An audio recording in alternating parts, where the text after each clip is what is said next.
es curioso porque él es especialista en temas de fondos marinos y biología, pero relacionado con temas en el mar, ¿no? Y la pregunta es qué hace una persona como tú metido en situaciones como esta, ¿no? Es decir, básicamente es porque es alguien que desde la docencia se ha dado cuenta del potencial de la tecnología y ha intentado utilizarla para la propia docencia. Entonces creo que esto es un poco el perfil aquel que os decía antes en la presentación, de aquella persona que está utilizando correctamente y de una forma creativa Internet, que por suerte, a ver los años, no digamos hay unos cuantos, ¿no?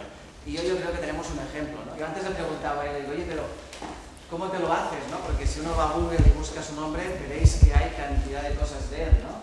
¿Cómo te lo haces para tener tiempo para esto, ¿no? Y me responde lo mismo que respondo cuando preguntas cosas de estas a gente como él, ¿no? Dices que no dedican tiempo, si es que esto ya les sale, ¿no? Digamos, el escribir cosas, el tener su blog, el tener su wiki, ese tipo de cosas ya es algo que les viene, pues, como algo normal, ¿no? Bueno, a mí me gustaría, bueno, fuera mayor, hacerlo igual, pero lo intentaremos. Os dejo, pues, con él y gracias por haber estado aquí con nosotros. Gracias a vosotros. Bueno, buenos días a todos. Es sábado, va a ser la 1 de la tarde. Trataré de ser ameno. Tengo una enorme ventaja, tengo un enorme peligro con respecto a los anteriores y una enorme ventaja. El peligro es que no trabajo en la UOC. La UOC es una universidad distinta, con lo cual puede que algunas cosas que comente, pues digamos, no sean directamente aplicables a este caso, me perdonaréis. La enorme ventaja es que voy a hablar un poco, es lo que me plantearon, voy a hablar de una cuestión en este contexto de futuro. Entonces, como digamos que no voy a hablar de cosas que se se tienen por qué implementar en un momento dado, que no tenéis que adaptaros, con lo cual yo os pediría un poco que os relajéis y que un poco esta conversación, esta charla que vamos a mantener, digamos, sea un poco ver posibilidades, ver oportunidades. Algunas las desarrollaréis, otras no las desarrollaréis. Veréis que voy a plantear muchas cosas que son en el fondo preguntas. O sea, todo este mundo del que estamos hablando y del que vamos a hablar ahora son cuestiones que se están desarrollando a día de hoy, se están desarrollando en muchos casos por canales que no son los canales académicos, ni mucho menos, y que está por ver en qué quedan. Entonces quiero decir que, y de hecho yo, lo veréis, tengo más preguntas que respuestas, pero me parece importante tratar de primero entender las preguntas y ver escenarios posibles, porque digamos que sí que están afectando a la forma en la que la gente trabaja y sobre todo a la forma en que la gente aprende. Bien, yo voy a hablar de Web 2.0. Primero voy a tratar de explicar qué es. Y yo lo planteo como una plataforma, y me interesa el concepto de palabra plataforma, veréis por qué, para un aprendizaje activo y colaborativo. La Web 2.0 es casi una marca. Es un poco, se abusa mucho, como de todos estos términos se abusa y se tiende a abusar tanto que al final se vacían casi de contenido. Pero al mismo tiempo es un término que identifica bien una serie de herramientas y una cultura asociada muy características y por lo tanto vamos a utilizarla, digamos, para entendernos entre todos. Voy a hablar básicamente de 5 cosas. La 3 y la 4 son las que le dedicaré más tiempo. Primero voy a hablar solo una idea sobre modelos de aprendizaje, cómo entiendo yo el aprendizaje o cómo se puede entender el aprendizaje. De hecho, ya estabais hablando antes de esto. Y cómo entra ahí la Web 2.0. Segundo, me voy a preguntar qué es la Web 2.0. Yo tengo un planteamiento, yo no soy tecnólogo, ya soy biólogo. Pero quiero decir que yo no sé nada de tecnología, no soy informático, ni quiero saber. O sea, sé lo que he aprendido de forma casi autodidacta y cuando me hace falta aprendo. Para mí la Web 2.0 es otra cosa. Yo a veces la defino como un caballo de Troya. O sea, aparentemente son herramientas, es una cosa técnica, árida, pero en realidad es la forma de introducir una nueva forma de trabajo, de colaboración, que es lo que a mí me interesa. Se puede ver de otras maneras, pero ese es mi planteamiento. A partir de ahí lo que voy a tratar de hacer es presentaros las herramientas, pero no desde el punto de vista técnico, sino desde el punto de vista de las oportunidades para el trabajo y para el aprendizaje. Primero hablaremos de herramientas, digamos, creativas, fundamentalmente blogs y wikis, pero muchas más cosas. Entonces son herramientas que permiten a cualquiera generar contenidos, crear opiniones, crear conocimiento, etc. Y después hablaremos de un problema que genera lo anterior. Si todos somos creadores, si todos podemos ser potencialmente creadores, si tenemos cientos de alumnos que están trabajando y están creando contenidos, y el mundo exterior también está creando contenidos, ¿cómo manejamos esa exuberancia, esa cantidad de información sin ahogarnos y sin perder el norte? Entonces, necesitamos herramientas, unas herramientas que nos permitan manejar esa información, que nos permitan localizarla, filtrarla, agregarla cuando nos interesa. Entonces eso dedicaré el cuarto punto, cómo busco y cómo gestiono la información. Los dos puntos son especialmente importantes. El uno sin el otro, digamos que sería totalmente inútil. De poco valdría esa capacidad de generación de contenidos, de conocimientos, si no tuviésemos herramientas para manejar esa enorme cantidad de conocimientos, se perdería. Y eso nos llevará, y es solo una reflexión final, muy cortita, que en realidad está incluida en todo lo anterior, que bueno, yo creo que todo este cambio al final lleva a que los profesores y los alumnos adquieran nuevos roles. Nuevos roles, que lo comentaba antes con Josep María, nuevos roles que en realidad la UOC tiene una posición, digamos, de ventaja con respecto a la universidad presencial en la que, por ejemplo, yo trabajo, porque digamos que parte de esos nuevos roles aquí ya están incluidos, sin utilizar estas herramientas, pero utilizando otras herramientas. Y en las universidades presenciales, en muchos casos, esos nuevos roles no estaban asumidos. Entonces yo entiendo esto, la web 2.0, como una oportunidad para, digamos, en unos casos asumir esos nuevos roles y en otros casos, como puede ser la web, digamos, reforzar esos roles que aquí ya se están asumiendo y que van muy en la línea del espacio europeo de educación superior. Bien, aprendizaje. Aquí es donde mi planteamiento quizás, digamos que este es el modelo de aprendizaje tradicional, el que se da en la mayoría de universidades, el que no se da ya, creo, tanto en la UOC, por eso me permitiréis que esto, digamos, lo penséis en una universidad más presencial para entenderlo. El modelo de aprendizaje tradicional y el que sigue existiendo en muchos sitios es este modelo, es unidireccional. El profesor, en el fondo, aunque todo el mundo declara que está volcado en el alumno, el profesor sigue siendo el centro y la docencia se organiza alrededor del binomio asignatura-profesor. Hay otro modelo, que es del que estabais hablando antes, otro modelo en que en realidad, para verlo gráficamente, podría ser algo así, en el que hay una red, en el que hay una red en la que los alumnos interactúan entre ellos y aparecen en esa red unos nodos que son los profesores, que tienen un papel distinto de facilitador, digamos casi de entrenador de esos alumnos, pero digamos que los alumnos tienen un trabajo mucho más activo, aprenden de forma activa y además trabajan en grupo. Hay una relación, podemos decir, bidireccional, una relación más compleja en red. Esos son dos grandes extremos y, por supuesto, normalmente nos situamos en una parte intermedia. Enlacemos eso con la tecnología que utilizamos en la educación. Realmente, hasta ahora, y creo que en la UOC en gran medida sigue siendo así, y en mi universidad es así, todos utilizamos plataformas, digamos, informáticas, de aprendizaje virtual, que yo diría que son, por llamarlos de alguna forma, serían el modelo 1.0. Todos las conocemos, hay muchas plataformas comerciales, estas serían un poco las características, que integran muchas utilidades, te permite tener un foro, te permite hacer un examen, te permite poner notas, te permite hacer tutorías virtuales, un montón de aplicaciones. Suelen estar disponibles comercialmente, suelen ser muy potentes en lo técnico, o sea, permiten hacer cosas muy complejas. Normalmente, en mi experiencia y la experiencia de muchos compañeros en la universidad, realmente son de difícil aprendizaje y poca gente las exprime a tope, le saca todo el beneficio. Normalmente van asociadas a la necesidad de un gran equipo de personal que las mantenga, o que haya mucho trabajo de formación de la gente que las va a utilizar. Y al final conllevan un coste muy elevado, en tiempo y en dinero. Yo he podido ver auténticos dramas en alguna universidad que después de empezar a trabajar con una plataforma cerrada de pago, esa plataforma incrementa su precio y en un momento dado, al cabo de 2 o 3 años, dicen no, cambiamos de plataforma porque esto no es sostenible financieramente. Y entonces los profesores en ese momento se dan cuenta que los que han volcado ahí todo su trabajo lo pierden absolutamente todo.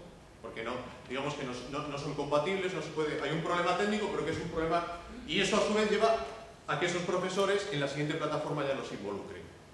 Entonces, ese es el modelo de plataforma, la tecnología que tenemos Ahora, que es una tecnología que en el fondo va mucho con el modelo de aprendizaje unidireccional que os planteaba. Bien, ¿qué es la web 2.0? Pues la web 2.0 es un montón de herramientas aparentemente no conectadas entre sí que permiten crear, gestionar conocimiento, permiten colaborar y permiten publicar.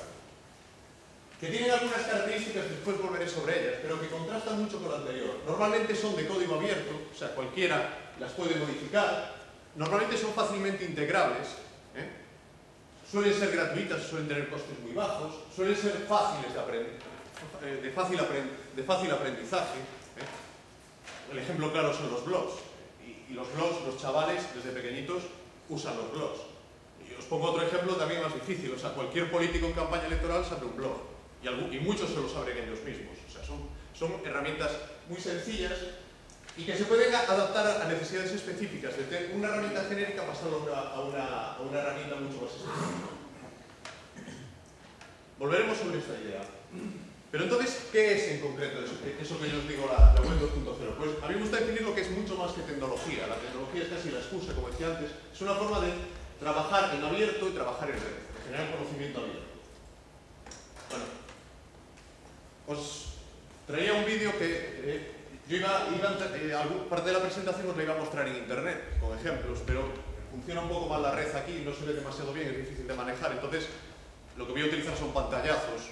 De todas formas hay un vídeo que un grupo de antropólogos de la Universidad de Kansas, que son etnógrafos digitales, o sea, que se dedican a observar el comportamiento de la gente, pero el comportamiento en la red, en internet, que es un campo emergente dentro de la antropología.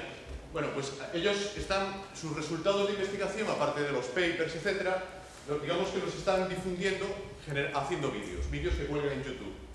Y que la verdad es que lo están haciendo muy bien. Entonces, por ejemplo, hay que es la máquina somos nosotros, o nos está usando a nosotros, o nosotros estamos usando. El título es ambiguo a propósito, en el que explica, en muy pocos minutos, explica el fundamento de la web 2.0 y explican cómo aparentemente es una tecnología y al final no es una tecnología, que es un cambio de cultura. No lo vamos a ver ahora, es muy cortito, pero os recomiendo que lo veáis, es bastante ameno y tienen otro sobre este. No, es que no me lo deja reproducir, no sé qué, o sea, tiro el ordenador por cuestiones de seguridad, pero lo corta. Pero bueno, yo os recomiendo que lo veáis en otro momento. Bien, entonces la web 2.0 para mí es como una tríada, son tres cosas: es tecnología, es conocimiento y es usuarios. ¿Por qué? Veamos muy por encima estas tres ideas y después las enlazaremos. Primero, es tecnología. ¿Qué cambia con la tecnología en la web 2.0? Bueno, muchos hablan de que se pasa del push al pull. Dicho de otra forma, se pasa de que yo soy un consumidor de información, o sea, a mí, digamos, me ofrece la información, se pasa a otro modelo que es interpull, en el que yo cojo la información que a mí me interesa. O sea, yo elijo qué información me interesa y esa información me llega a mí. Yo puedo seleccionar información, yo la puedo agregar. Eso es lo primero. Se pasa de un modelo al otro modelo. Segundo, en cuanto al conocimiento, se pasa, no necesariamente, pero veréis que ahí está su potencialidad, se pasa de un modelo de conocimiento cerrado. Todos sabéis que el tema del conocimiento abierto, los contenidos abiertos, etcétera, es un tema de enorme debate, las implicaciones que tiene sobre copyright, protección de la propiedad intelectual. Bueno, realmente la web 2.0, cuando es muy potente, es cuando trabajamos bajo el modelo, el paradigma del código abierto. ¿Conocéis el código abierto del software? Bueno, pero es un paradigma de compartir, de ceder, digamos, derechos, que es un paradigma que se está transfiriendo al caso del conocimiento. De hecho, bueno, la UOC está publicando cosas en ese sentido, está utilizando licencias, digamos, libres que permiten compartir conocimiento. Bueno, pues el potencial de la web 2.0 se manifiesta cuando el conocimiento es abierto, en el sentido que yo puedo coger conocimiento de otro, mezclarlo, ampliarlo, modificarlo, etc. La idea de remezcla es sumamente importante. De hecho, el conocimiento siempre se ha construido así. Y de hecho, sus orígenes son el software libre y la ciencia. La ciencia es una actividad en abierto, históricamente. O sea, la frase de de que se construye a hombros de gigantes. Nosotros en realidad estamos aprovechando el conocimiento previo para desarrollar nuevo conocimiento. Lo que pasa es que hemos pasado quizás por una fase histórica en la que, digamos, hemos estado demasiado obsesionados con, digamos, con rentabilizar el conocimiento que generamos, o rentabilizarlo económicamente o en cuestión de prestigio, y nos hemos ido a un extremo en el que lo hemos cerrado totalmente. Y ahora estamos en una fase en la que nos damos cuenta que si no abrimos ese conocimiento, en realidad le vamos a sacar muy escasa rentabilidad. Entonces, el conocimiento abierto necesita que sea independiente, estas son como unas reglas básicas. Tiende a ser gratuito, de bajo coste. En la era digital, la transmisión de conocimiento tiene un coste marginal de prácticamente cero, pero hay otra cuestión importante. La producción también tiene un coste muy bajo. Cualquiera puede producir conocimiento si quiere, si le dedica tiempo y capacidad intelectual. Y el conocimiento abierto es modular, permite la remezcla. Permite que a lo mejor la programación de una materia se construya entre decenas de profesores y alumnos trabajando en muchos sitios en el mundo. Y cada uno va recogiendo la información que le interesa, la va mejorando, la va ampliando, etc. Todos conocéis la Wikipedia. La Wikipedia es un ejemplo extremo también de ese caso. O sea, todo el mundo contribuye a un pool común de conocimiento. Bueno, sin entrar en muchas cuestiones teóricas, estas características, mucha gente lo que dice es que tiene una capacidad generativa. O sea, esta forma de trabajar genera nuevo conocimiento, o sea, digamos que hace que crezca exponencialmente la cantidad y la calidad de conocimiento que se crea. Tercera idea, los usuarios. La idea de los usuarios. Con la web 2.0 está pasando algo muy curioso. Alguien ha dicho que se produce la rebelión de los amateurs. ¿Qué es lo que pasa? Aparece un montón de gente que aparentemente no existía y que empieza a hacer vídeos, a escribir textos, a hacer prácticamente de todo tipo de actividades inimaginables. Mucha de esa producción es muy mala, o podemos considerarla muy mala. Pero hay también mucha, proporcionalmente poca, pero en términos cuantitativos, mucha que es muy buena, incluso increíblemente buena. Volviendo a lo de la Wikipedia, recordad que Nature, la principal revista científica en el mundo, posiblemente, hizo una comparación, digamos, con valor estadístico entre la Enciclopedia Británica y la Wikipedia hace unos meses, y llegó a la conclusión de que tenían una calidad pareja, semejante, con sus matices, pero que no había una que fuese mejor que otra. Lo cual es impresionante, porque una se ha construido, como todos sabéis, con una inversión económica y de gente dedicada de muchos años, y otra se ha construido en muy poco tiempo, sin ninguna inversión económica y con gente que digamos, trabaja por amor al arte, trabaja como amateur. Entonces, eso es lo primero. Y lo segundo es que los usuarios pasan a ser consumidores a creadores, o nuestros alumnos pasan de ser consumidores de la información que los profesores les proporcionamos a ser creadores de conocimiento, de opinión. Hay un cambio ahí que es muy importante. Y pasamos de actuar individualmente a actuar en forma de red. La web 2.0 permite trabajar individualmente, ser muy creativo, pero sobre todo permite trabajar en red. Eso tiene que ver con el conocimiento abierto, solo se puede entender si se trabaja en red. Yo lo abro para que otro lo utilice. Si no, no tiene ningún sentido.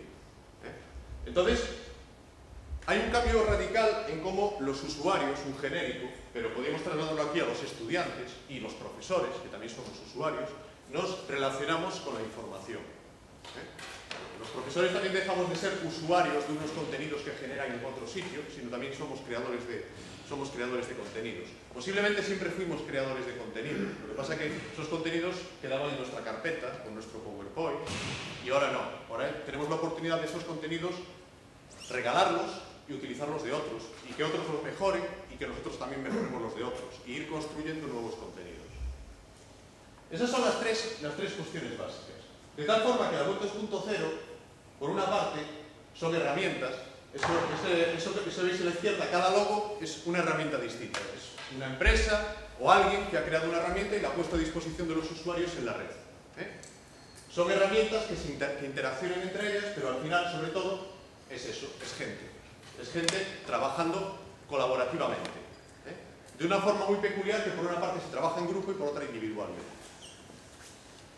que reproduce mucho lo que nosotros queremos que suceda en el aula. En el aula queremos que los alumnos trabajen en grupo. O sea, se habló mucho antes de que es necesario desarrollar la competencia de trabajar en grupo, pero al mismo tiempo también queremos evaluarlos individualmente y queremos que se desarrollen personalmente. Pues eso es lo que está pasando en este caso.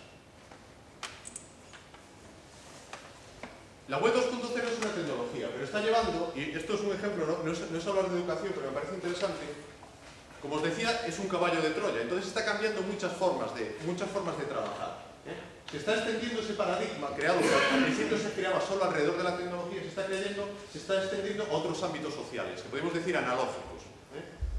Al mundo de la empresa, al mundo del urbanismo, al mundo de la universidad, al mundo de la política, y se habla, ahora a todo se le pone etiqueta y todo es 2.0. A veces ni siquiera en esos ámbitos se usa tecnología, simplemente es esa forma de trabajar en abierto, de compartir, etc. Esos principios que os planteaba antes. ¿Por qué? Bueno, esto es una imagen que tomo prestada de un amigo del País Vasco, que es un psicólogo realmente que se dedica a la consultoría de empresas, que hablaba de la empresa 2.0, de la organización 2.0. Y decía que, claro, él trabaja con empresas industriales y decía, esto es muy bonito, pero ¿cómo yo consigo que una empresa industrial, de las de toda la vida, se convierta en una empresa 2.0? O sea, empieza a haber colaboración interna y externa, se empieza a utilizar la tecnología, etc. Entonces él planteaba un mapa que os quería mostrar aquí, en que decía, pues realmente podemos clasificar a las organizaciones, ahí pone empresa, pero podemos poner universidad, podemos clasificar a las organizaciones en función de dos variables. Primero, la destreza que tiene la gente con las tecnologías, y segundo, la cultura de colaboración que hay dentro de la organización. Fijaros, tecnología y cultura. Y decía, en realidad se necesitan dos cosas para que una organización 2.0 funcione, para que eso sea operativo. Primero, se necesita lo obvio, que la gente sepa manejar las herramientas. Pero si solo saben manejar las herramientas y no hay cultura de colaboración, poco vamos a conseguir. Eso quedará en un gueto, de entusiastas. Digamos que lo que se necesita también es que haya cultura de colaboración. Entonces, lo que plantea es que se necesitan las dos cosas. Se necesita, primero, que haya una destreza, una capacidad técnica y al mismo tiempo un cambio cultural, que es muy importante. Y yo creo que el cambio cultural realmente es el más difícil de conseguir, porque venimos de un mundo que en muchos entornos, el entorno empresarial, el entorno universitario, es un mundo muy cerrado, la gente es muy celosa de compartir conocimiento. Entonces es muy difícil generar ese cambio. Las organizaciones no están diseñadas para eso, con lo cual no generan incentivos para que se genere ese cambio, lo cual también es muy importante. O sea, no es un problema individual, es un problema también de la organización. La organización tiene que ser activa, buscando incentivos para que la gente empiece a colaborar y a trabajar en abierto, porque eso suponga un beneficio para él. ¿Y por qué pasa todo esto? Bueno, fijaros, esto es un gráfico del Economist, sin ir a los detalles. No tiene nada que ver con educación, pero fijaros que es muy curioso porque dice, todos conocéis que las empresas tienen su departamento de I+D, donde se supone que nace la innovación. Entonces The Economist hace un análisis y dice, bueno, de todas las ideas nuevas que surgen, productos, servicios nuevos que surgen en la empresa, ¿cuáles realmente nacen dentro de la empresa, que sería el verde, y cuáles nacen fuera de la empresa, que sería el azul? Y llega a una conclusión muy interesante, que es que el azul, las ideas de fuera de la empresa son más importantes que las que se producen dentro. Hay más innovación que nace fuera que nace dentro. Y curiosamente, de la que nace dentro, la mayor parte de la innovación no se produce en los departamentos de I+D, sino que lo producen empleados que no son de I+D. ¿Por qué os comento esto?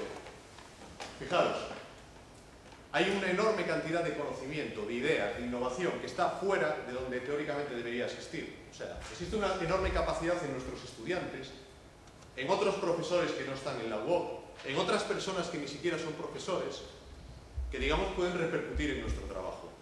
Entonces, hay muchas empresas, y quizás las empresas más grandes en el mundo, IBM, Procter & Gamble, 3M, etcétera, que han aprendido eso y ahora se están rediseñando para conseguir captar esa innovación externa. Externa a sus departamentos de I+D y externa a su organización.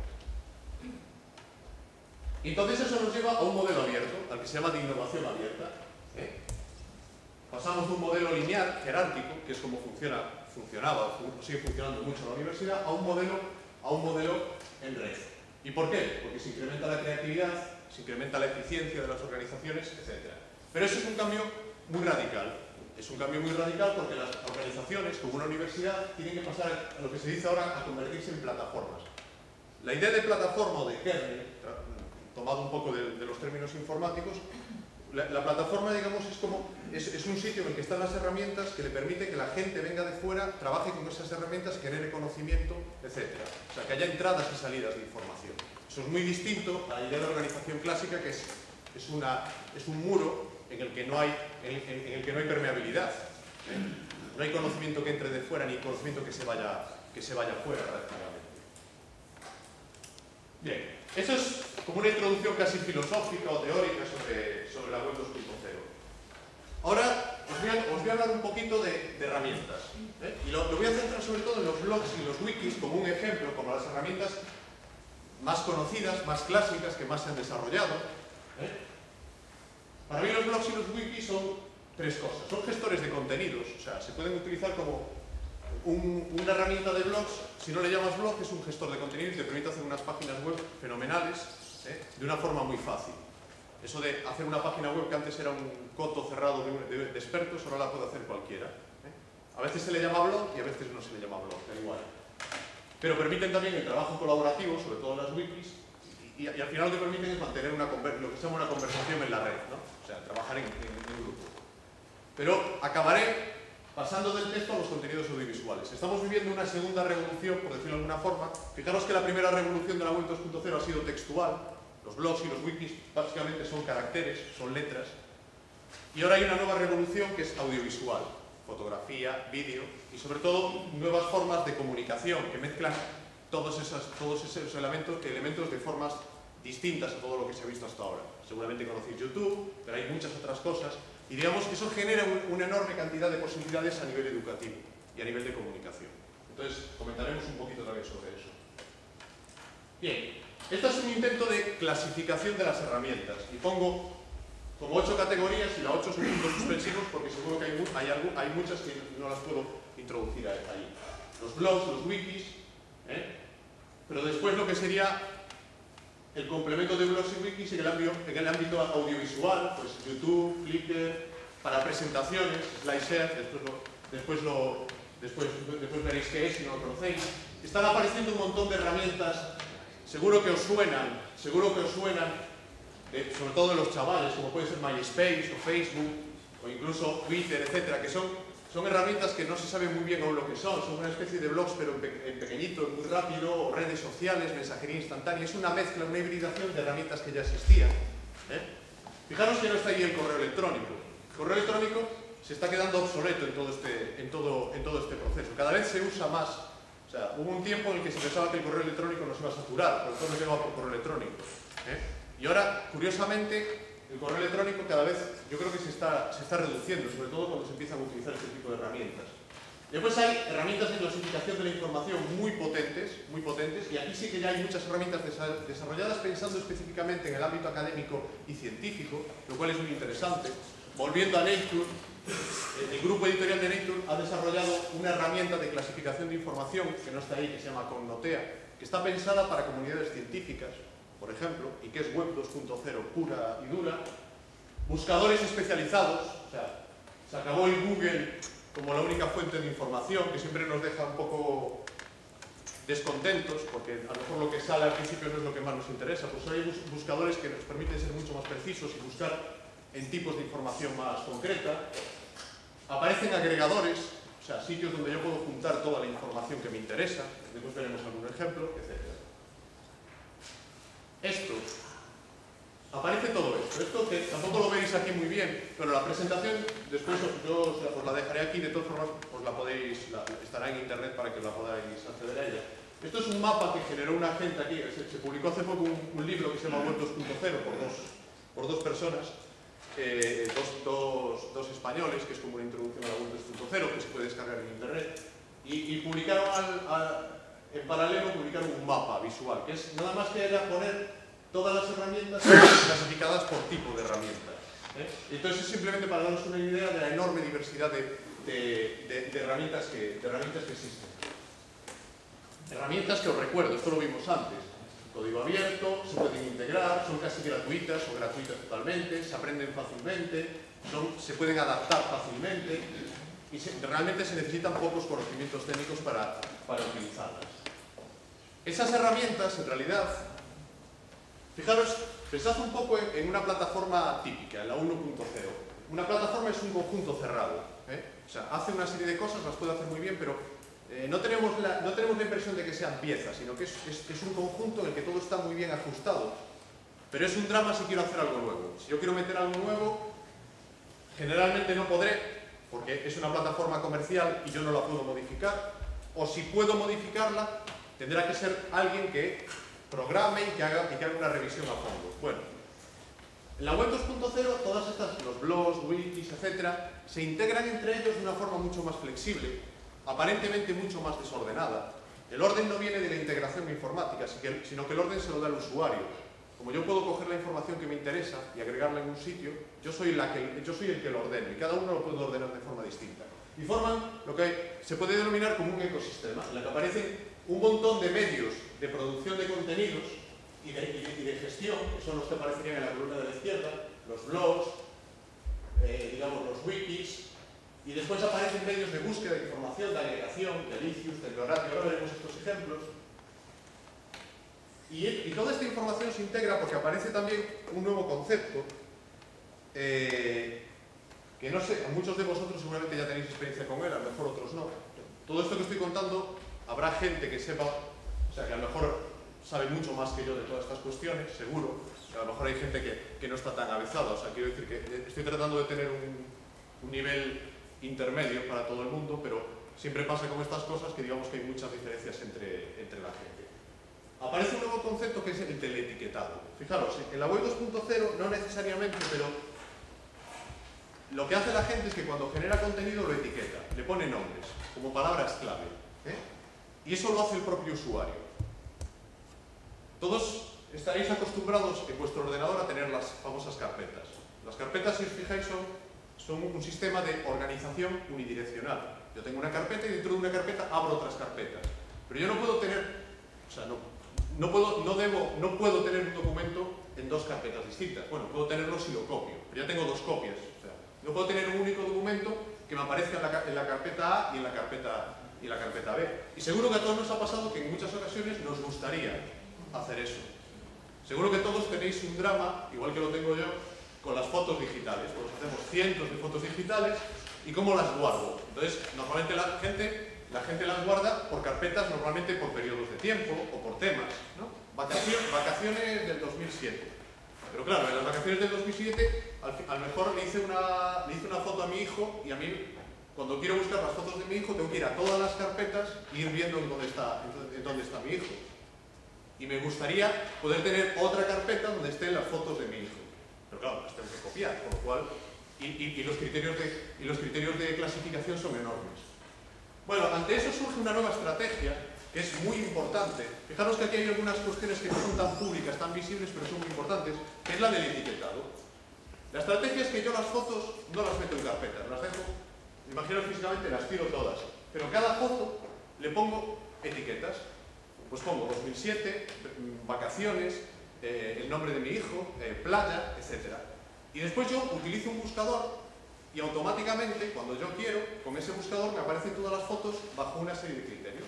Si le pido las fotos de mi hijo, aparecen todas las fotos de mi hijo. Si le pido las fotos del 2007, también aparecen esas fotos y otras en las que no está mi hijo. Eso es lo que se acuñó un término bastante feo, la folksonomía, porque eso traducido a la web 2.0, ¿qué es lo que quiere decir? Que yo etiqueto mis contenidos. Tú etiquetas los tuyos, tú los tuyos, y después yo me voy a internet, busco y puedo buscar todos los contenidos que cualquier persona ha etiquetado sobre un determinado tema. De ahí viene lo del folk, o sea, digamos la comunidad es la que hace ese trabajo. Eso es lo que permite integrar información. Yo, por ejemplo, a mis alumnos, que trato que utilicen estas herramientas, les doy absoluta libertad para que utilicen la herramienta que les dé la gana. O sea, quiero decir que ellos, si quieren tener un blog por ejemplo, están haciendo un trabajo y quieren que ese trabajo lo publican en formato blog y de tal forma que yo lo puedo comentar o otro puedo comentar, le digo, si quieres yo te abro uno, o si quieres tú te vas a Blogger o a cualquier sitio y lo abres tú. Cualquier sitio menos en la universidad que no tiene una herramienta para crear blogs. Le digo, lo único que os pido es que utilicéis esta etiqueta. Entonces tenemos una etiqueta que es un código de ese año, de esa asignatura. De tal forma que yo después en un buscador puedo encontrar todo lo que esa persona ha generado sobre esa asignatura ese año. Entonces, fijaros que las etiquetas son el pegamento que une muchas veces las herramientas. Entonces, ¿qué tenemos? Tenemos que al final, decíais antes, ¿cómo puedo monitorizar yo? O sea, ¿cómo puedo observar la participación de un alumno? Bueno, hay una forma muy poco intrusiva de hacerlo, que es que hagan lo que les dé la gana con unas reglas básicas. Pueden utilizar las herramientas que quieran, que etiqueten la información, de tal forma que yo después puedo observar lo que están haciendo y puedo observarlo por temas, por personas, y puedo tener estadísticas muy detalladas de todo lo que están haciendo, sin necesidad de desarrollar software o herramientas para esos objetivos. Ahora iremos viendo algunos ejemplos de este tipo. Bueno, supongo que todos sabéis lo que es un blog.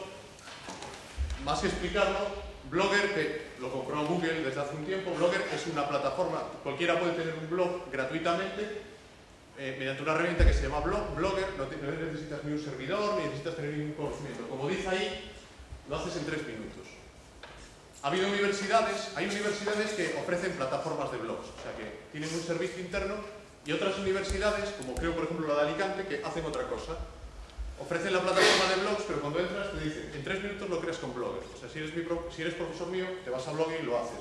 Con lo cual yo no me tengo que preocupar de ese tema. Pero eso, lo que os digo, en 3 pasos, en 3 minutos podéis estar empezando a publicar información. Vosotros o vuestros alumnos. Hay muchas otras plataformas. Os pongo Blogger como un ejemplo. Yo de hecho no lo uso, pero bueno. Es la que es así más espectacular en el mensaje que transmite. Bueno, el blog es un gestor de contenidos, básicamente. Eso es un blog típico bueno,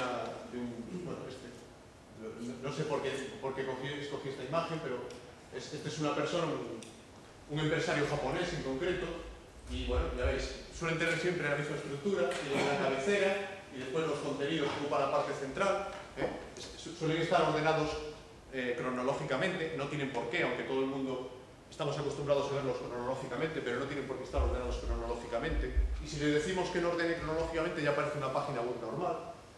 Y después suele tener una serie de extras en las barras laterales, como fotografías o enlaces a sitios, bueno, lo que queramos nosotros hacer. Bueno, este es el blog esta es una pantalla ya antigua, pero este es el blog que yo escribo, el sitio del que yo escribo, y tiene la misma estructura. Y dando un repaso cuál es la anatomía de un blog, yo creo que esto sí que es interesante, porque para ver un poco las posibilidades que es. Bueno, pues lo principal son entradas, o sea, en un blog yo lo que hago es generar contenidos, son como píldoras de información que se van publicando cronológicamente, en principio. Cada píldora de información, fijaros que al final se ve muy mal, pero aparece en azul, yo la clasifico, le pongo unas etiquetas. Yo tengo pues 20, 30 etiquetas y de los temas que yo trabajo, le pongo una etiqueta. Cuando uso un blog como gestor de contenidos en clase, lo que hago es que tengo etiquetas para los temas, por ejemplo, para los grandes contenidos de la asignatura, etc. Y utilizo las categorías o las etiquetas que yo necesito. Eso es el elemento fundamental. Te permite colocar enlaces, como cualquier página web. Ahí, por ejemplo, lo que veis a la derecha son las categorías que yo utilizo en mi blog personal. Yo clasifico mi información de esa manera. Con lo cual, cualquier persona que entre en un buscador de blogs en internet y busque alguno de esos términos, le van a aparecer las cosas que yo he escrito sobre ese tema, por ejemplo. Un blog permite introducir buscadores, o sea, yo puedo pegarle un buscador, el buscador de Google, pero para que busque solo dentro de mi blog.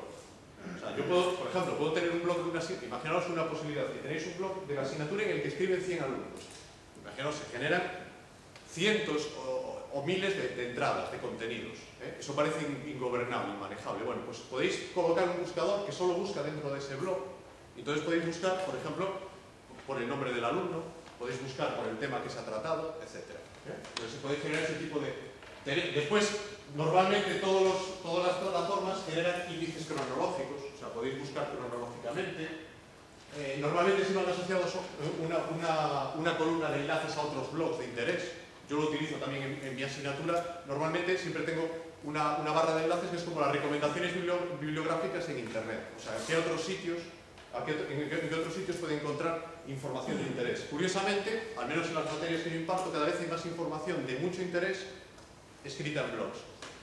Curiosamente también muchas de profesores universitarios norteamericanos, que digamos que han optado por estas herramientas como mecanismo de comunicación.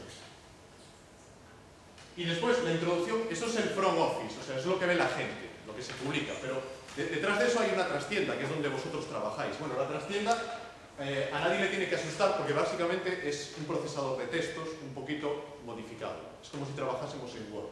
Entonces, la trastienda tenéis todas vuestras entradas, aquí las podéis ver, podéis elegir cualquiera de ellas. Ahí, fijaros, ese es el procesador de textos que se maneja, que es online, por cierto. Podría, ahora desde este ordenador podría publicar algo. Y ya veis que básicamente es un procesador. No voy a detallar más esto porque me parece que es muy claro. Os permite normalmente colocar imágenes o vídeos de una forma muy sencilla, sin ningún conocimiento técnico. O sea, no se necesita saber escribir HTML, no hay que escribir código para hacer estas cosas, aunque también es muy sencillo, pero no es ni siquiera necesario. Y solo comentaros que es una herramienta que cada vez se utiliza más. Esto es un conjunto de ejemplos, como se ven bastante mal, tampoco tiene mucha relevancia, pero esto es un curso en la Universidad de Stanford que se organizó a través de un blog y de hecho el curso se podía seguir desde fuera de la Universidad de Stanford a distancia. Cualquiera se podía matricular, entre comillas, no se pagaba matrícula, pero y el blog era la herramienta central en la que se centralizaba toda la información, la discusión, etc. Esto es un blog de un profesor de enseñanzas medias. En España, curiosamente, en las enseñanzas medias, no tanto en la universitaria, hay un movimiento muy fuerte de gente que utiliza blogs y wikis, que aparte están organizados en redes. Ahora mismo se está celebrando un congreso sobre ese tema y están haciendo cosas muy interesantes. O sea, se puede aprender más de experiencias que se están haciendo en las enseñanzas medias que en las universidades en estos momentos, lo cual resulta paradójico, y las universidades no están sabiendo ver lo que están haciendo las enseñanzas medias. Este es otro ejemplo. Este es un profesor creo que andaluz, que también utiliza el blog para su enseñanza. Esto es una comunidad de profesores. A veces los profesores lo que hacen es agruparse y hacen un blog comunitario.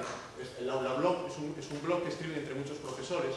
Y más que para la docencia, eso es una forma de intercambiar experiencias entre ellos. O sea, este no es para interaccionar con los alumnos, cada profesor a su vez tiene blogs con los que trabajan con los alumnos. Este es un blog de esa red de profesores de enseñanzas medias. Hay blogs en los que se mezclan entradas de profesores, aquí no se ve, y entradas de alumnos, o sea, pueden escribir todos, identificados, por supuesto. Y se empezó usando los blogs para colgar archivos de audio y archivos de vídeo, por ejemplo, en ese curso de la Universidad de Stanford. Y ahora ya los archivos de audio y de vídeo se están colgando en otros sitios, por ejemplo YouTube, y después se enlazan en el blog. Los puedes ver desde el blog, o sea, los puedes centralizar allí, pero en realidad utilizas otras herramientas para colgarlos. Perdón.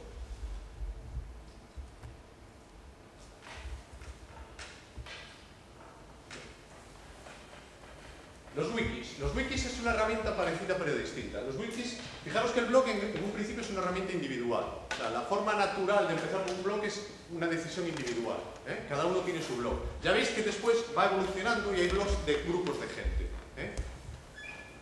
Pero fijaros, los wikis ya es otro tipo de herramienta. Es una herramienta para colaborar, porque es una herramienta en la que básicamente se puede generar un contenido, un único contenido. Fijaros que en los blogs puede haber un blog de mucha gente, pero cada uno genera sus contenidos. Y están identificados. En un wiki no, en un wiki los contenidos se mezclan. O sea, yo trabajo sobre lo que ha escrito otro. Eso es un ejemplo de la Wikipedia. La Wikipedia es una herramienta de creación colaborativa y abierta de contenidos. Bueno, esto es un ejemplo. Escogí Badajoz porque esta imagen la recogí una vez que estaba hablando con gente de Extremadura.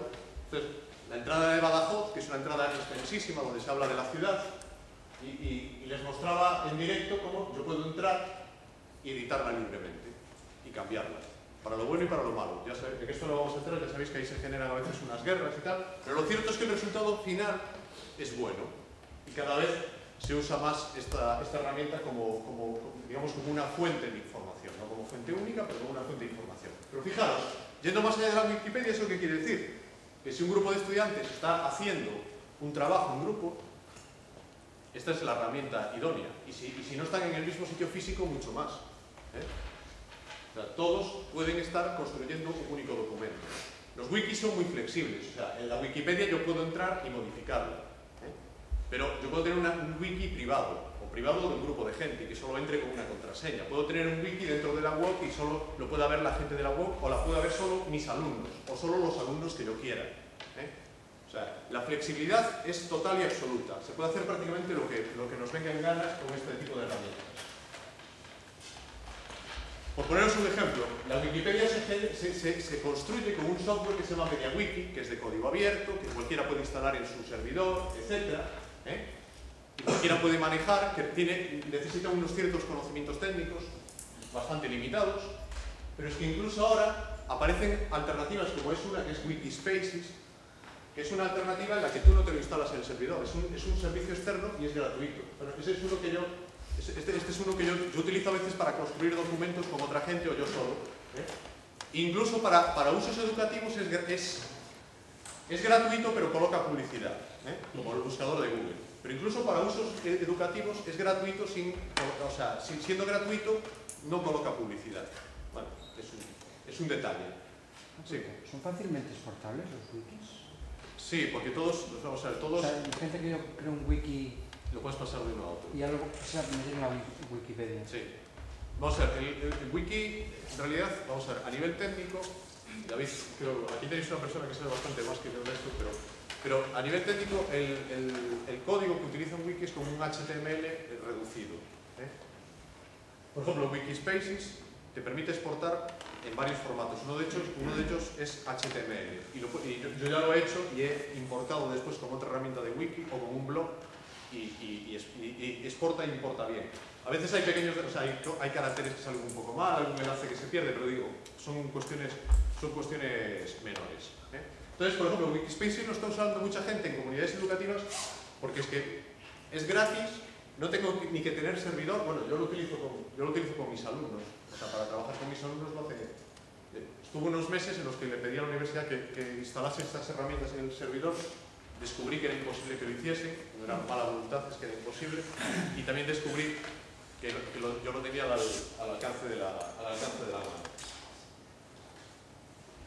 Y lo que es más importante, fijaros, esto es un ejemplo, una experiencia mía de evaluación. Yo trabajé con un grupo pequeño de alumnos ya hace años con una herramienta que es una herramienta mucho peor que todas estas. El wiki después tiene una parte de atrás que te permite monitorizar todo lo que hace la gente. Cuándo entra, cuándo sale, cuánto escribe, qué escribe, comparar lo que escribe uno con lo que escribe otro. Guarda memoria de todo lo que se ha hecho. De hecho, la Wikipedia funciona porque yo puedo traerle la entrada de Badajoz y borrarla, eliminarlo todo. Pero es que la anterior queda allí. Entonces llegará alguien después que la recuperará. No se pierde la información previa. Entonces, fijaros, esto era no voy a entrar en detalles, pero era que a los alumnos le encargaba que hiciesen una serie de trabajos utilizando un wiki. Entonces, después, por ejemplo, algunos análisis que hicimos, por ejemplo, el número de palabras, análisis cuantitativos, número de palabras que escribían en cada intervención. Entonces se veía que había mucha gente que entraba a corregir detalles y después había unas pocas veces en que la gente, esto era para un tema en concreto, que la gente entraba a escribir textos más o menos grandes. Esto es un análisis como puede haber otros. Por ejemplo, la serie temporal de intervenciones. Es una asignatura cuatrimestral, trabajaron mucho al principio, en diciembre llegaron los exámenes y dejaron de trabajar, por ejemplo. Y a finales de enero volvieron a trabajar porque sabían que esto le contaba para la nota. O sea, una forma de trabajar bastante anárquica. Curiosamente eso es algo muy obvio y es algo de lo que se quejan todos mis compañeros en la facultad, pero nunca se había visto visualmente y aquí se demuestra que realmente funciona así. Más ejemplos, pues para cada tema, cómo era el patrón de trabajo. Esto representa cada tema y se ve cómo iban construyendo cada uno de los temas y se veía que trabajaban durante periodos cortos y después ese tema lo abandonaban y empezaban con el siguiente, etc. Bueno, esto es la parte cuantitativa. Por supuesto hay una parte cualitativa, la calidad de lo que han escrito. Eso no lo reflejo aquí porque eso es leerse el trabajo de ellos y decidir lo que está bien y lo que está mal, ¿no? Pero bueno, son ejemplos de cómo Con una herramienta que creo que estaba alojada en Estados Unidos, yo pude monitorizar perfectamente todo el trabajo que estaban haciendo.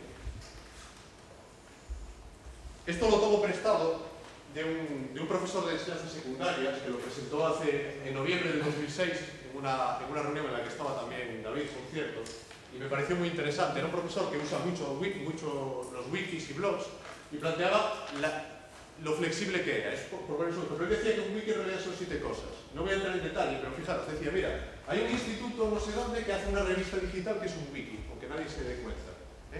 Hay otro instituto que su página web es un wiki. Y si no eres técnico, no te das cuenta. Hay gente que utiliza un wiki para el trabajo de las asignaturas. Hay gente, por ejemplo, que hace que el trabajo de los alumnos acabe en la Wikipedia. O sea, que les plantea como trabajo de curso que generen contenidos que acaben en la Wikipedia. Por ejemplo. Entonces, los usos son de una flexibilidad enorme. ¿Y por qué son importantes? Según este profesor, que yo concuerdo con él. Porque fijaros, generan un espacio de trabajo abierto, participativo, todo el mundo puede colaborar, con lo cual rompen esa jerarquización y rompen con el concepto de aula. Antes estabais hablando de un aula digital, pero fijaros que se rompe con el concepto de aula tradicional, de espacio donde hay una jerarquía, donde uno habla y los otros escuchan, y transformamos el aula en otro espacio, un espacio digital en el que todos hablan, y todos tienen que escuchar y todos colaboran para construir un resultado final. Bueno, aparte de blogs y wikis hay muchas otras herramientas. Esta seguro que la conoceréis muchos, que es Flickr, que es para compartir imágenes y clasificar colaborativamente imágenes. Por ejemplo, esto es una búsqueda de todas las fotos que hay en ese sitio que llevan la palabra Extremadura como etiqueta y que he hecho yo o que he hecho cualquier persona que ha etiquetado algo como Extremadura. Y hay cientos y cientos y posiblemente miles, bastantes miles de fotos con esa etiqueta. Por cierto, muchas de ellas tienen una licencia libre, con lo cual yo si quiero la puedo coger y la puedo utilizar para generar, por ejemplo, un trabajo, si estoy haciendo un trabajo sobre Extremadura, ilustrarlo con fotografías, siempre que reconozca al autor, lo identifique en los créditos. Entonces, otro ejemplo de contenidos que se ponen en común. Todo el mundo conoce YouTube, de hecho la web tiene un canal que está empezando, creo, en YouTube, donde hay vídeos ya. YouTube vale para todo, o sea, vale todos conocemos lo que sale en los medios, que normalmente son las cosas más frikis y más raras que aparecen en YouTube, pero YouTube sirve para que en la Universidad de Kansas sus antropólogos cuelguen vídeos en los que explican cuestiones, por ejemplo, de etnografía digital. De hecho, ha aparecido un YouTube, ¿sabes? Están apareciendo clones, han aparecido algunos YouTube especializados y alguno especializado en clase. No lo tengo aquí, se me olvidó el nombre, pero hay un YouTube que está especializado en colgar vídeos de clases de profesores. O sea, hay profesores que se graban en vídeo y cuelgan su clase en YouTube, por ejemplo. Sin ser YouTube, pero universidades americanas como Stanford, como el MIT, etcétera, distribuyen vídeos de sus clases. Y de hecho, te los puedes bajar al iPod y verlos en un dispositivo portátil. O sea, hay miles de formas de llegar al mismo sitio. Solo mostraros posibilidades. Bueno, SlideShare es una herramienta muy interesante sobre todo para nosotros que usamos muchas presentaciones, que estamos siempre con el PowerPoint. Bueno, SlideShare es un YouTube para compartir presentaciones, ya sean PowerPoint, ya sean de OpenOffice, ya sean en PDF. Entonces lo que genera es muy curioso. Bueno, pues os veo, esta es una presentación parecida a la de hoy, que yo colgué en SlideShare. Entonces lo que puedes hacer es verla online, o sea, la puedes ir pasando aquí, ves la presentación con muy buena calidad. Ahora ya te permite bajártela, o sea, si yo quiero, yo le doy permiso y alguien puede bajarse el PPT o el PDF de la presentación. Si yo no quiero, no, pero si quiero, sí. Os pongo esto porque, fijaros, la presentación que estoy utilizando ahora, en realidad utilicé una que había preparado a final del año pasado. Tuve que dar un taller en la Universidad de Extremadura sobre espacio europeo y entonces, de motu propio, preparé otra presentación sobre la web 2.0 educativa. Dije, bueno, como era muy largo si nos da tiempo les cuento un poco sobre usos de la tecnología, porque yo creo que es un facilitador enorme para la adaptación al espacio europeo. Lo cierto es que no nos dio tiempo. Nos pusimos a hablar del espacio europeo, empezamos a discutir lo que estoy discutiendo antes, que es lo normal, y nos pasamos 4 o 5 horas y dije, bueno, pues no pasa nada. Se lo dije, oye, que tengo la presentación y tal, os la paso por si os interesa. Y dije, bueno, lo voy a colgar en internet, aunque no la he presentado nunca, para si a alguien le interesa. Bueno, creo que ahora tiene cerca de 8.000 vistas. O sea, hay cerca de 8.000 personas que han visto esa presentación. O sea, yo tengo mis presentaciones, las de clase, las tengo todas en este sitio. Y bueno, es impresionante porque yo tengo un grupo en clase a lo mejor de 40 alumnos y tengo presentaciones que se han visto 2.000 veces. Y mis alumnos no la han visto cada uno 50 veces, me consta, porque aparte se la han bajado. Entonces, a mí, pero esta en concreto, esta que no la he presentado nunca, o sea, que cerca de 8.000 veces la ha visto, hay una posibilidad que es que la selecciones como favorito. O sea, la gente que... Yo soy un usuario, tengo mi cuenta, entonces yo cuando veo una presentación que me gusta, la guardo en mi carpeta de favoritos y le pongo etiquetas, de tal forma que cuando quiera voy allí. Bueno, pues hay cerca de 100 personas que la han guardado como en la carpeta de favoritos. O sea que, os pongo, está traducida al italiano, por cierto. Una persona de Italia me la pidió, antes de que me dijo que le interesaba que si se la pasaba para que la iba a traducir al italiano, que le iba a utilizar en un curso. Se la mandé y la han traducido al italiano. La han utilizado en varios sitios, por gente que me lo ha dicho. Quiero decir que eso es lo que decía, capacidad generativa, porque la gente no solo la habrá utilizado, la habrá mejorado muchísimo. Yo la he utilizado ahora yo mismo y la he cambiado, o sea, no, quiero decir que sobre la antigua pues he hecho una nueva, pero quiero decir que es un poco los efectos inesperados que tiene este nuevo modelo de trabajo, ¿no? Bien, y ya no me quiero extender mucho más porque es tarde. Bien, creamos mucho contenido, todos podemos hablar, todos podemos escribir, grabamos vídeos, YouTube es muy interesante porque el mejor profesor de Stanford coloca sus vídeos de sus clases y entonces yo estoy muy interesado en ver lo que hace. Pero claro, al lado del profesor de Stanford igual hay 50.000 personas que están colocando los vídeos de su viaje a la playa este verano, que no me interesa lo más mínimo. ¿Cómo manejo yo todo eso? O sea, ¿cómo encuentro yo entre 50.000 vídeos el vídeo que a mí me interesa? Eso nos tiende a generar angustia, una angustia vital, ¿no? Nos sentimos perdidos. Bueno. Ante eso hay dos opciones. Una es, bueno, pues que alguien lo clasifique por mí, ¿no? El modelo de la enciclopedia, de la británica. En la británica, yo le puedo mandar un artículo a la británica. No, sí puedo, pero no me lo van a tener en consideración. O sea, hay un filtro externo, hay una autoridad. La otra opción es que yo elija lo que me interesa y lo que no me interesa. ¿Cómo yo puedo hacer eso ante esa avalancha de información? Bueno, pues aparece toda una serie de tecnologías, herramientas, formas de trabajar que nos facilitan ese proceso, que son las etiquetas, de las que ya hablamos, son algo muy oscuro que se llama RSS, que es un tipo de tecnología que lo que me permite, ahora lo veréis, es suscribirme a un determinado blog, wiki, etc. Y aparecen los agregadores, que en realidad trabajan en conjunto. Y aparece un concepto, hay un libro muy reciente que es fijaros, es un libro aparentemente muy moderno, pero es un libro en el fondo de biblioteconomía, pero de biblioteconomía digital, y que habla de la metainformación realmente. O sea, es un libro que habla de cómo se organiza la información en este nuevo ecosistema digital. Y el título del libro es que todo es misceláneo. O sea, la idea que tiene es que todo aparentemente está desordenado, pero tiene un orden, pero un orden distinto. Y el orden se lo proporciona el usuario. Que ya no es necesario que alguien me ordene los libros en las bibliotecas de acuerdo con determinados códigos. Que los libros pueden estar... Los libros en Amazon no están por poner su ejemplo, los libros en Amazon no están en estanterías. Bueno, hay unas categorías que seguramente poca gente entra en Amazon y dice voy a ir a la carpeta de matemáticas a ver si encuentro este libro, aunque sí que hay esas carpetas. La gente entra en Amazon y pone matemáticas o pone álgebra o lo que sea y le sale el libro digital. Es más, les decía, posiblemente la información que no esté digitalizada, aunque exista, es irrelevante o acabará siendo irrelevante. O sea, o digitalizas la información o ya no existe. Y eso es algo que tenemos que entender y por eso todo el mundo está bibliotecas digitalizando contenidos, etc. Lo segundo que les decía es que los buscadores generalistas son una primera etapa, pero que no son útiles. Les decía, no os podéis quedar con Google, con Yahoo, etc. Porque son generalistas. Tenéis que utilizar herramientas mucho más potentes. Ahí es donde empezaba el fallo de muchos de mis alumnos. Cada vez menos, porque cada vez conocen mejor las herramientas. Entonces les decía que ¿Cuáles eran las fuentes de información? Hay libros, pero los libros cada vez más se pueden buscar en Internet. Google Books, Amazon te permite ver dentro del libro, o sea que ya incluso puedes encontrar contenidos dentro de libros.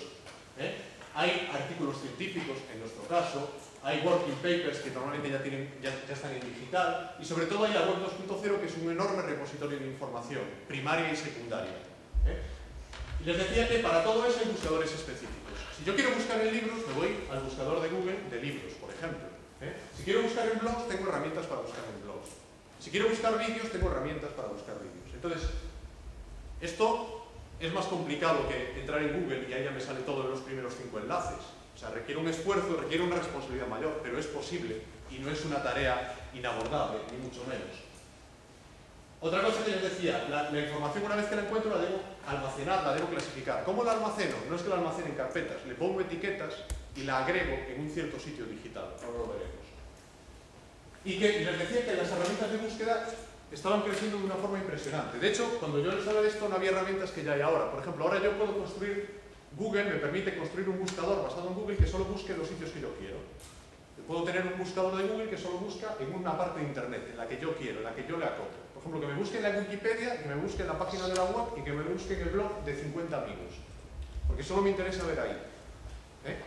O yo soy un profesor y puedo construir un buscador de Google sin tener conocimientos técnicos que me permita buscar en los blogs de mis alumnos, en las páginas web de mis alumnos, por ejemplo, para acotar información.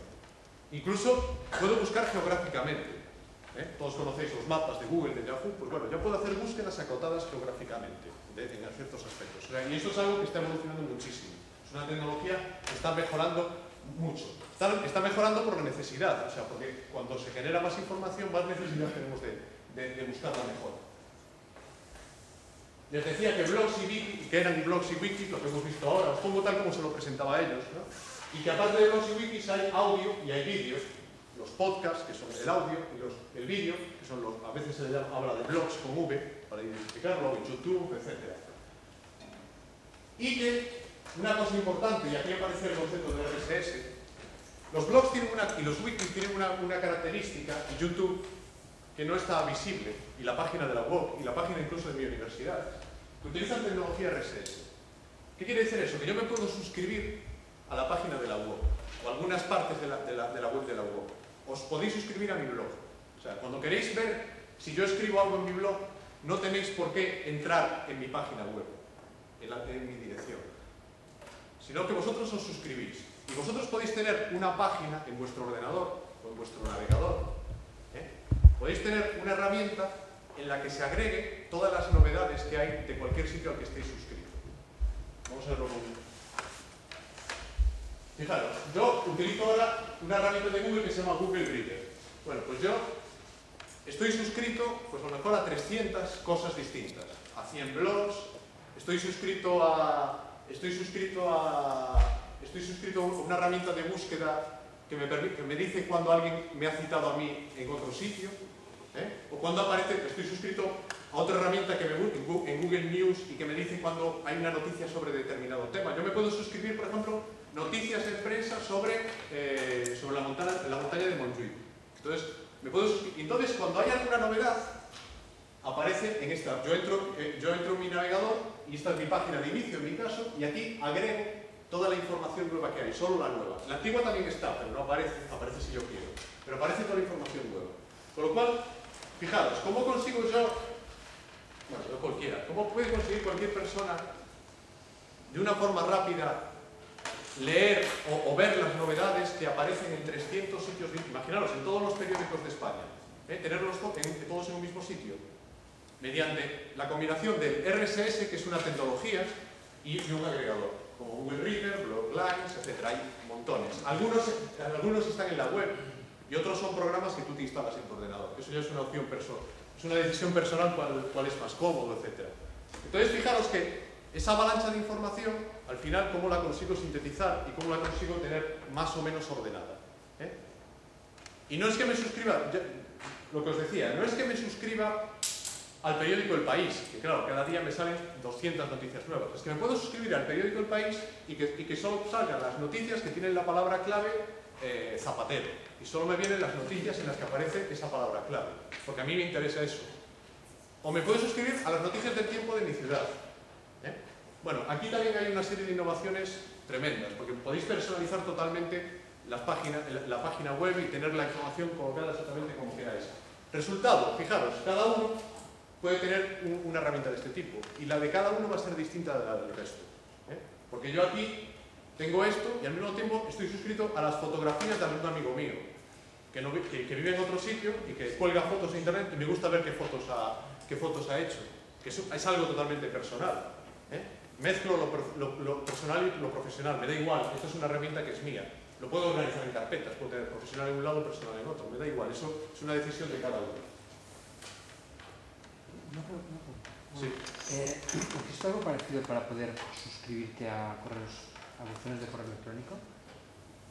Yo tengo, por ejemplo, una cuenta en la UOC, otra cuenta personal, sí, una cuenta en no sé dónde. ¿Existe una herramienta que yo tenga la posibilidad de agrupar? No, lo que tienes son herramientas de correo electrónico que te permiten agregar cuentas. Vía web, imagínate que yo me pudiera asociar. Sí, yo te cuento mi caso, o sea, yo no soy experto en esto, pero yo gestiono mi correo electrónico en una cuenta de Google, de Gmail, de Gmail. Pero en realidad, desde esa cuenta escribo con 4 identidades distintas. Escribo con la cuenta de Google cuando quiero, con la cuenta de la universidad, incluso con 3, con otra que tengo para no sé qué cosas. Y allí me llega todo el correo, o sea, cuando me llega un correo a mi cuenta de la universidad, el servidor de la universidad me lo manda a la cuenta de Google. Entonces, en realidad esta herramienta de Google o el correo de Yahoo, muchos de estos correos en realidad funcionan igual que esto, pero para el correo electrónico. Pero es básico. De hecho, yo cuando abro mi navegador, mi navegador, las dos páginas, tengo dos páginas, dos pestañas. Uno es el Google Reader y otro que es esa información pública que voy agregando, y otro es la página de correo electrónico donde gestiono todo el correo electrónico. Igual que puedes tener calendarios y todas, hay un montón de herramientas, digamos que no están web 2.0, pero en el fondo sí lo son. O sea, tener calendarios que sean públicos o privados, o calendarios en los que estén varias personas y puedan ver un poco tu agenda, etc.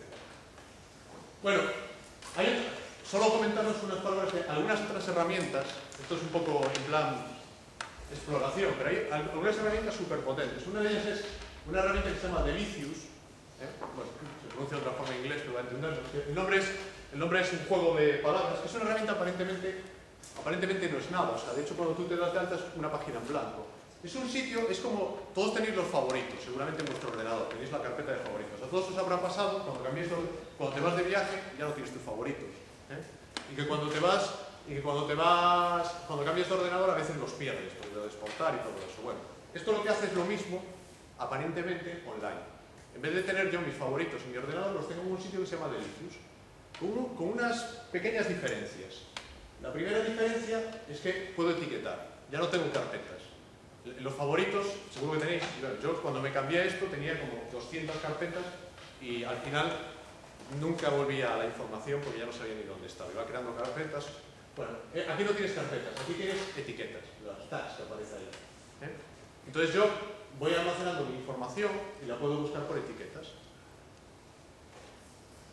Este es mi caso, J. Freire soy yo, y estas son todas las etiquetas. Bueno, todas no, estas hasta la C. O sea, tengo cientos de etiquetas, me da igual. O sea, tengo etiquetas que solo utilizo una vez. Pues etiquetas el nombre de una persona, por ejemplo. Pero si alguna vez quiero encontrar lo que etiqueté por esa persona, lo tendré ahí. Fijaros, bueno, todas estas herramientas tienen opciones de visualización muy potentes. Por ejemplo, las etiquetas las hace más grandes o más pequeñas en función del número de la frecuencia, con lo cual puedes ver los temas más importantes.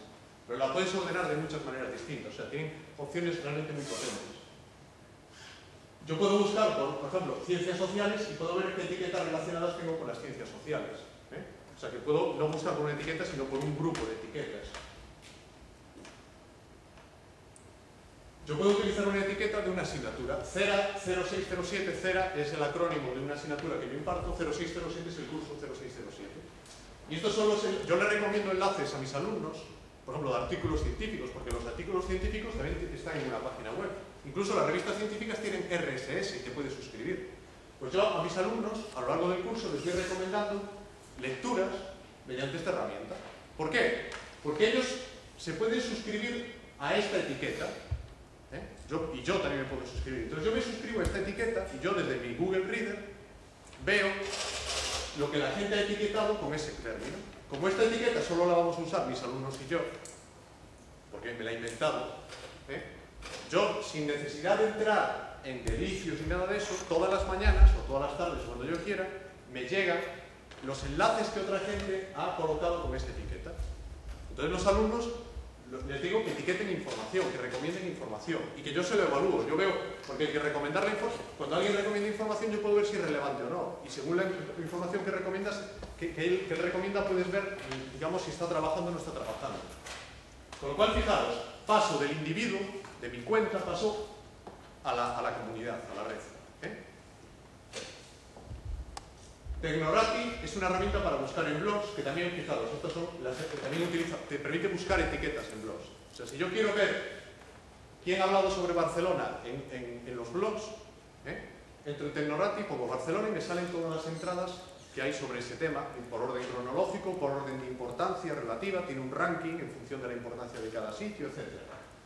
Entonces te permite buscar en vídeos, te permite buscar en imágenes, hay muchos buscadores, no solo este, te permite hacer estadísticas y ver la frecuencia con la que se usan ciertos términos. O sea, que te permite, lo que veis antes con el wiki, ver monitorizar la temporalidad de la actividad, lo podéis hacer con esto. Aquí tenéis un ejemplo de cómo aparece integrado, aparecen imágenes, aparecen etiquetas de delicios, aparecen blogs, aparecen vídeos, etc. Con lo cual, ya para terminar, esto a lo que nos lleva a que estas herramientas, digamos que yo casi lo entiendo, para mí no son innovadoras, es lo que nos permite volver a trabajar de una forma que es natural, o sea, está en nuestra propia naturaleza, que es la colaboración. O sea, somos una especie que somos sociales, y como sociales tendemos a colaborar, resolvemos problemas colaborativamente. El problema es que muchas veces, fruto de la masificación de los medios de comunicación, de los procesos de producción, la colaboración se limita mucho. Entonces, estas herramientas nos abren otra vez la posibilidad de trabajar en equipo, de colaborar. Entonces, eso nos lleva a que aparezcan nuevos roles, lo que se dice, nuevos roles para profesores y para alumnos. Roles que en la UOC ya estáis aplicando.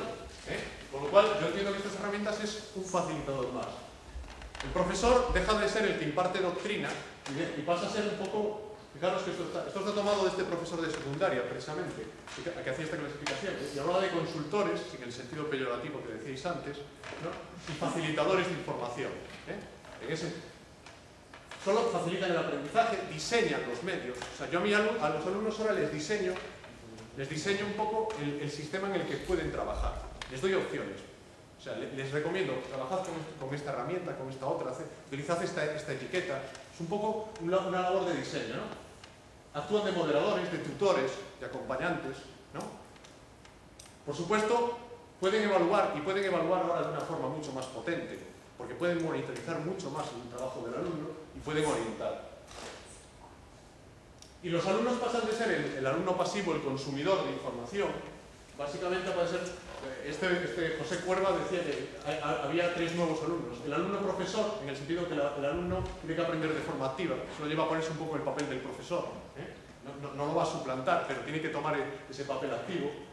Es colaborador y es cooperador, en el sentido de que colabora, o sea, por una parte comparte con los demás y por otra parte trabaja en equipo, que es algo más que compartir. No solo es que, digamos, cede su conocimiento para que los demás lo puedan utilizar, sino que crean cosas nuevas y las crean en grupo, en red o en equipo, ¿no? El trabajo en equipo del que hablabais antes. Entonces, digamos que estas herramientas, de una forma bastante natural, nos van a llevar a todo esto. Y fijaros que, ya para acabar, el truco es que pasamos de un sistema que tenía que estar estrictamente planificado, una plataforma cerrada en la que todo lo que se pueda hacer en el futuro ya está predefinido y si no, no se va a poder hacer, a otro sistema aparentemente totalmente desordenado, pero que cada uno le proporciona el orden que quiere y de una forma muy poco intuitiva y bastante cómoda. Entonces, bueno, ya lo dejo aquí para no extenderme más y encantado de contestar a cualquier pregunta que tengáis.